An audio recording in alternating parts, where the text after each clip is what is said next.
उस पर वो अगबबुला हो गया। किस तरह की भाषा का उपयोग कर रहे थे, हम ठंडा कर देंगे, आप कौन हैं, आपको हम दिखा देंगे।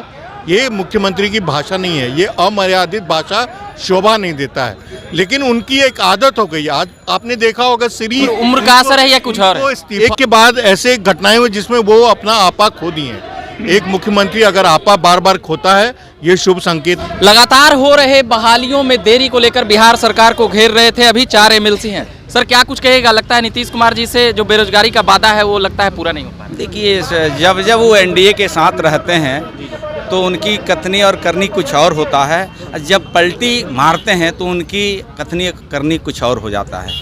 संगत का ये उनका कहीं ना कहीं असर दिखता है। महागठबंधन में जब जब जाते हैं तो जिसको रोजगार मिली रहती है उसको रोजगार छीनने में लग जाते हैं, और जब एनडीए के साथ आते हैं तो रोजगार का सृजन होता है, रोजगार दी जाती है, नौजवान चहकता है, किसान, दलित, हर समाज के लोग खुशहाल नजर आते हैं। लेकिन जब महागठबंधन के पार्टनर बनते हैं तो जंगल राज सचमुच में दिखता है। ये बहाली आप ही लोग के समय की है सर, तो आप लोगों ने क्यों पूरा नहीं किया? इसलिए ये पूरा है। आज ये अगर सरकार हटा रही है तो ये इसका खमियाजा, इसका गुनहगार बिहार का मुख्यमंत्री नीतीश कुमार जी हैं। ये एनडीए की सरकार में हमने पहले भी चर्चा किया कि जितने बिहार के बेरोजगारों को रोजगार देने की बात एनडीए सरकार में होती है, जब जब नीतीश कुमार एनडीए के पार्टनर मुख्यमंत्री होते हैं तो बिहार की जनता खुशहाल नजर आती है। लेकिन जब यही मुख्यमंत्री पलटू कुमार बनते हैं तो बिहार के बेरोजगारों को रोजगार जो दी हुई एनडीए की सरकार उसको छीनने का काम करते हैं। ये सर्वविदित है। हजारों नौजवान पढ़े लिखे प्रबुद्ध जो प्रोफेसर लोग अपनी रोजगार के लिए, अपने नियमित नौकरी के लिए आज संघर्ष कर रहे हैं। लानत है सरकार को। इस सरकार को अगर ये चुनौती ये बिहार के प्रबुद्ध लोग अगर दे रहे हैं तो ये सरकार को जनता के बीच में जानी चाहिए, चुनाव के मैदान में आना चाहिए। जनता इनको जवाब देगी। उदाहरण के तौर पर वो मोकामा हो, कुढ़नी हो, गोपालगंज हो, ये बड़ी घमंड से कहते थे बिहार के मुख्यमंत्री जी कि अब तो 8 पार्टी की सरकार हमारी हो गई।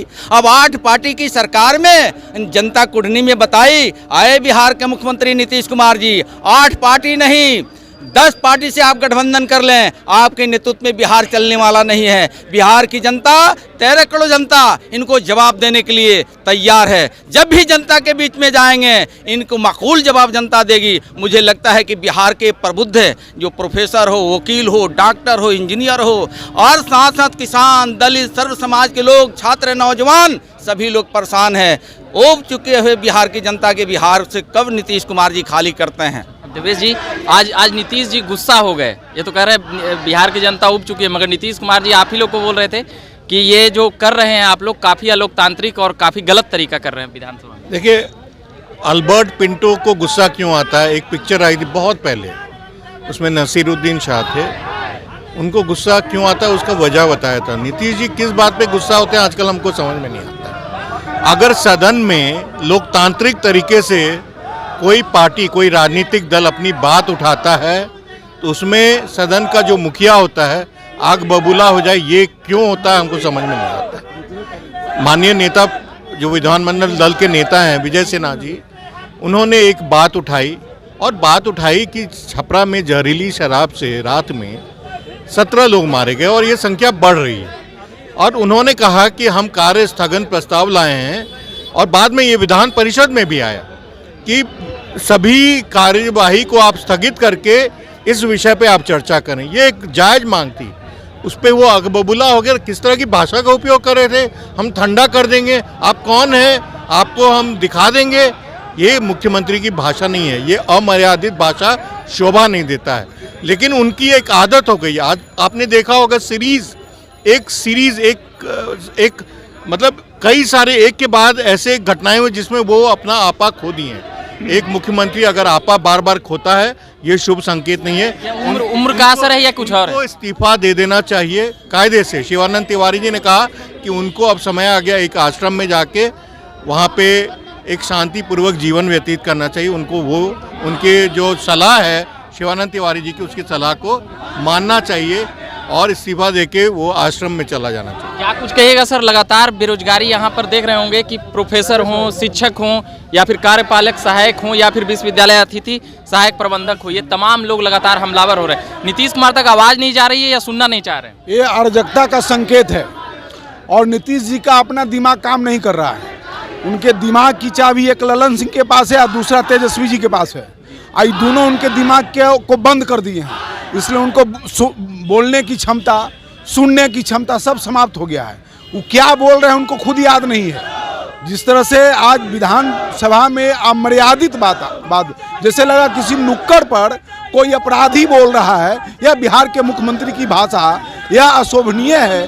और जो इस तरह से आज देख रहे हैं सब जगह अराजकता ही अराजकता है, जबकि आप बोले थे कि हम 10 लाख लोगों को सरकारी नौकरी देंगे, तो पहले नौकरी तो इन लोग को मिलनी चाहिए। कल 20 लाख बोले हैं, 10 लाख और प्राइवेट निजी। और तो कहे ना उनका दिमाग की एक चाबी ललन जी के पास है और दूसरा चाबी तेजस्वी जी के पास है। वो क्या बोलते हैं सो पता नहीं चलता है, और जब दोनों आवेंगे एक जाब तब दिमाग का उनका खोलेंगे तब उनको पता चलेगा कि हम क्या बोले हैं। चलिए आखिरी सवाल जनक जी से ले लेते हैं, क्या कुछ कहेगा नीतीश कुमार के ये लगातार जो गुस्सा जा रहे हैं, उम्र का असर है या फिर सामने वाले आप लोग विधानसभा में इतना परेशान कर देते हैं कि वो आग बबूले हो जाते हैं? जनता उनसे उब गई है और जनता में जो उनके प्रति जनाक्रोश है उससे वो भी उब चुके हैं। मुझे लगता है कि जल्दी उनको त्यागपत्र दे देना चाहिए और त्यागपत्र दे करके बिहार की जनता के बीच में उनको जाना चाहिए। त्यागपत्र देकर किसको बनाया जाए मुख्यमंत्री सर? पहले आप जहां आए हुए हैं जरा समझ लीजिएगा, जो वर्तमान में सरकार है वो बोले थे कि पहली कलम से मैं 10 लाख छात्रों को मैं नौकरी दूंगा। तो फिर यहाँ से जब बोल के गए थे तो ये तो अनुभवी है, ये गेस्ट टीचर में है, इनके पास अनुभव है, अनुभव ही नहीं है, ये सेवारत है, सेवा भी दे रहे हैं। तो पहले तो इनका प्राथमिकता होना ही चाहिए, इन बातों का उनको ध्यान रखना चाहिए। अभी हमारे मुख्यमंत्री जी कह रहे हैं कि मेरे आगे तेजस्वी जी रहेंगे, सारा काम देखेंगे। अरे आपके आगे कौन रहेंगे ये तो जनता तय करेगी। यदि आपको इतना अच्छा लग रहा है तो अभी आप उनको बिठा दीजिए ना। ये ठगने का काम क्यों कर रहे हैं कि इसके आगे तो जनता मालिक है, इसलिए वो हमेशा ठगने का काम। और नीतीश जी जो कहते हैं उनकी पार्टी के सदस्य ही नहीं मानते हैं। अभी उपेंद्र कुशवाहा जी का बयान आपने पढ़ा होगा। उपेंद्र कुशवाहा जी ने कहा कि विलय की बात ही नहीं हुई है और अगर ये होता है तो आत्मघाती होगा। तो नीतीश कुमार जी जो कहते हैं उनकी पार्टी के लोग ही उसको नहीं मानते। बड़ा सवाल ये उठ रहा है सर कि जदयू के लोग एक्सेप्ट करेंगे ये? उनकी पार्टी अगर ये करेंगे तो टूट जाएगी। चलिए ये तमाम लोग अभी आए थे, एमएलसी साहब, और भी तमाम बातें मैं लगातार कर रहा हूँ और देख रहे होंगे ये किस प्रकार से ये लगातार ये बेरोजगार छात्र अपना गर्दनी बाग में धरना प्रदर्शन और आंदोलन कर रहे हैं। अभी के लिए इतना ही कहेंगे कि मेरा नाम रविकांत हुआ। बने रहे झकास भारत के साथ। धन्यवाद।